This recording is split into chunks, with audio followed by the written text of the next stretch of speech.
क्या आप जानते हैं कि एक समय ऐसा भी था जब अछूतों को नए कपड़े पहनने की अनुमति नहीं थी, गले में मटकी लटकाकर चलना पड़ता था और स्कूल में कई कई दिनों तक पानी तक नहीं मिलता था। डॉक्टर बाबा साहेब अम्बेडकर की आत्मकथा के इस अत्यंत महत्वपूर्ण अध्याय में उन्होंने उस दौर की सामाजिक व्यवस्था, अछूत समाज के संघर्ष, शिक्षा के प्रति उनकी ज्ञान पिपासा और अपने जीवन के कठिन अनुभवों का वर्णन किया है। इस वीडियो में जानिए अध्याय 11, हमारी स्थिति। पेशवा युग में कौन किस तरह के कपड़े पहने इसे लेकर कतिपय कानून बने थे। मेरी माँ बताया करती थी कि महार लोगों को यदि कपड़े खरीदने होते थे तो उन्हें कपड़ों के दुकान में जाकर दूर से ही कपड़ा पसंद करना पड़ता था। कपड़ा पसंद करने के बाद महार को उस कपड़े का दाम पता करना होता था। उसके बाद दुकानदार कपड़ा उठाता था। महार के कपड़ा खरीदने के बाद लोटे में पानी लेकर कपड़े पर डाला जाता था। पानी से भीगा कपड़ा कीचड़ में दबाना पड़ता था। इसके मूल में सोच थी कि महार नए कपड़े नहीं पहने, महार को फटे पुराने कपड़े इस्तेमाल करने चाहिए। लुगदी खरीदनी हो तो उसे भी मिट्टी में दबाकर गंदा किया जाता। बाद में उस लुगदी में 2 उंगलियां डालकर 2 हिस्से किए जाते थे। इसके बाद ही महार कपड़े का दाम दुकान में रखता था और कपड़ा उठाकर घर ले जाया करता था। हम लोग लंगोट पहना करते थे।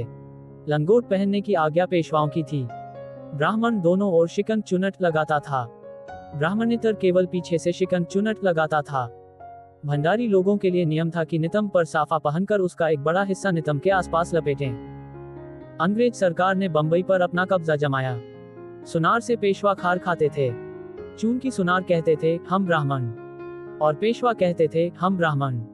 सुनार ब्राह्मणों जैसी धोती पहनते थे, वे हम जैसी धोती ना पहने ऐसा ब्राह्मणों का कहना था।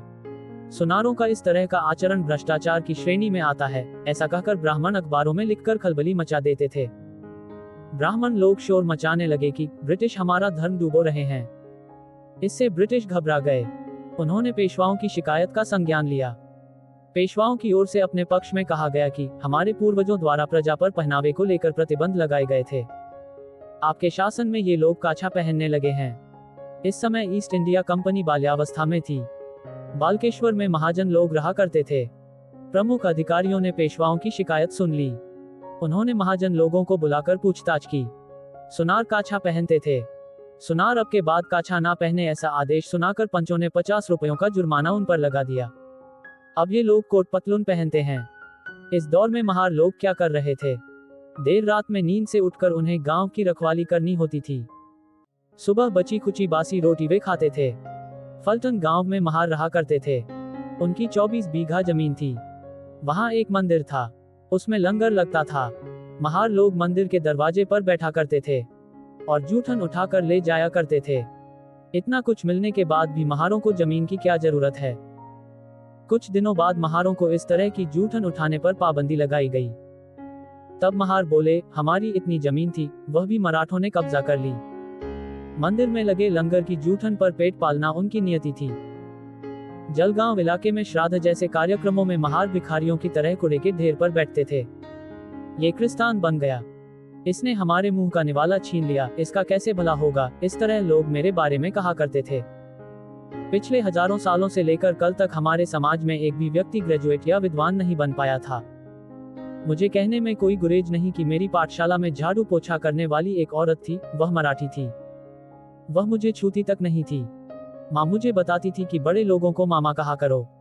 मैं पोस्टमैन को मामा बोला करता था। बचपन में पाठशाला में जब मैं पढ़ता था तब मुझे एक दफा प्यास लगी थी। मैंने मास्टर जी को इसके बारे में बताया। मास्टर जी ने चपरासी को बुला लिया और कहा इसे नल पर लेकर जाओ। फिर चपरासी एहतियात बरतते हुए मुझे नल पर ले गया। उसने नल शुरू किया और मुझे पानी पीने को मिला। मुझे 6-6 दिनों तक स्कूल में पीने के लिए पानी नसीब नहीं होता था। हर किसी को अपने मूल अभिजन के बारे में गर्व न भी हो किंतु प्रेम होता ही है। मेरे पिता पेंशन भोगी बनने के बाद दापोली आ बसे। मेरी पढ़ाई का श्री गणेश दापोली की पाठशाला में ही हुआ, लेकिन परिस्थितियों के चलते मैं 5-6 साल का था उस समय पहाड़ की तलहटी छोड़कर पहाड़ के ऊपर आ गया। वहीं पर मेरा आज तक का जीवन बिता है। आज मैं 25 सालों के बाद पहाड़ से नीचे उतरा हूँ। जिस प्रदेश को प्रकृति ने अपनी सुंदरता से सजाया है उस प्रदेश में कदम रखने पर किसी को भी खुशी महसूस होती है। जिस प्रदेश के प्रति मातृभूमि के रूप में जज्बाती रिश्ता है, ऐसा जिसे महसूस होता है, उसकी खुशी द्विगुणित हो जाए तो कोई अचरज नहीं है। एक दफा स्थिति ऐसी थी कि यह प्रदेश अछूत जाति की दृष्टि से देखें तो बहुत तरक्की कर गया था, ऐसा कहने में कोई आपत्ति नहीं है। एक दौर में अछूत जाति के अधिकारियों से यह प्रदेश अटा पड़ा था। इस प्रदेश में सफेदपोश लोगों को छोड़ बाकी तबकों की तुलना में अछूत तबका ही शिक्षा में तरक्की के सोपान पर था। ये तरक्की जिस कारण हुई उसमें लश्कर पेशा महत्वपूर्ण कारण था। ब्रिटिश सरकार का अमल शुरू होने के पूर्व तक अछूत लोगों को भाग्य बदलने का कितना अवसर था, इसके बारे में आज निश्चित कुछ बताया नहीं जा सकता। किंतु जिस दौर में छुआछूत की भावना इतनी चरम पर थी कि अछूतों को पैदल चलते समय सवर्ण लोगों पर उनकी छाया पड़ने के डर से रास्ता बदल लेना पड़ता था।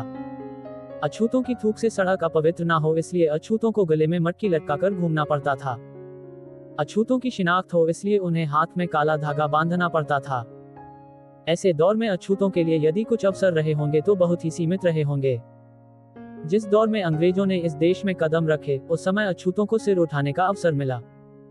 इस अवसर का लाभ उठाकर उन्होंने अपने भीतर कितना शौर्य है, कितना तेज है और बुद्धिमत्ता कितनी आला दर्जे की है, इसे सिद्ध कर दिखाया। उस दौर में केवल प्रगतिशील ब्राह्मण या तत्सम तबके को छोड़ दे तो हमें जो आज अछूत कहकर हीनता की दृष्टि से देखा जाता है, वे हम अछूत अन्य जातियों से बेहद ही प्रगतिशील थे। कोंकण के दापोली इलाके में हम अधिकार और सत्ता का उपभोग ले रहे थे। सेना की नौकरी के चलते हमें अपना जीवन सुधारने का अवसर मिला था। अतः इसके चलते धैर्य, बुद्धिमत्ता, चातुर्य और ऊर्जा के बारे में हम अन्यों से रत्ती भर भी कम नहीं थे। हमारे गुणों के चलते ही सेना के भीतर अधिकारियों के जो पद हुआ करते थे उन पर हमारे समाज से तैनातियां हुई थीं। उस दौर में सेना छावनी की पाठशालाओं में हेडमास्टर पद पर अछूत लोगों को तैनात किया जाता था।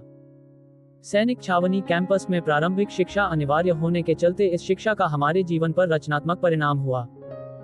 सेना के दरवाजे महार जाति के लोगों के लिए ब्रिटिशों ने बंद करके हमारे साथ विश्वासघात किया था, जो कृतज्ञता का लक्षण है।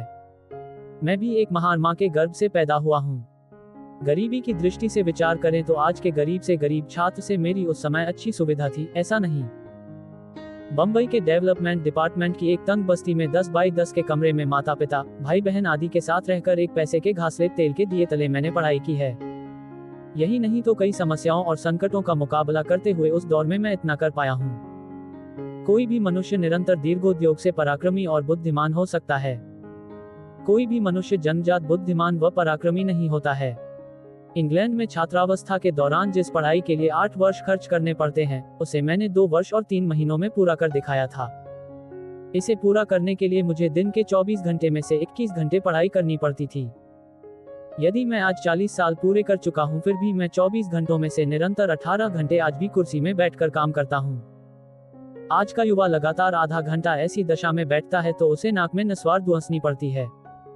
सिगार पीकर हाथ पैर तान कर बैठे बिना उसे उत्साह नहीं आता। मुझे इन चीजों की जरूरत नहीं पड़ी।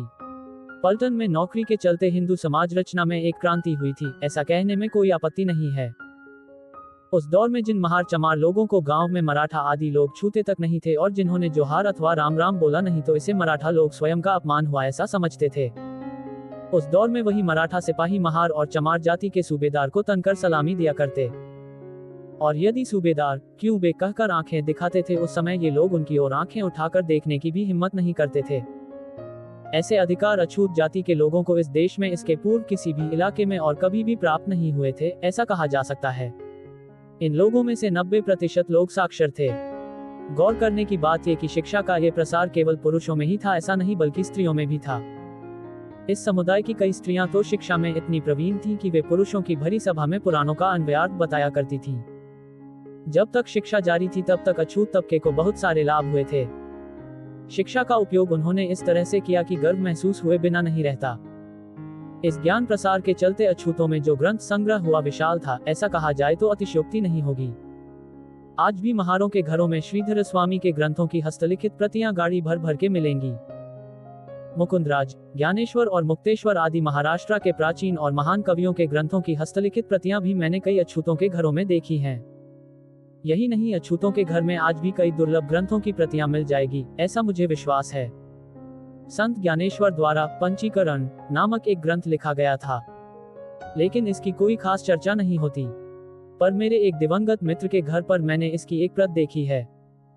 चंद वर्षों पूर्व श्री पांगारकर ने राघव चिंतन इस कवि द्वारा लिखा ज्ञान सुधा नामक ग्रंथ यदि किसी के पास हो तो सूचित करें, इस तरह का विज्ञापन अखबार केसरी में छपवाया था।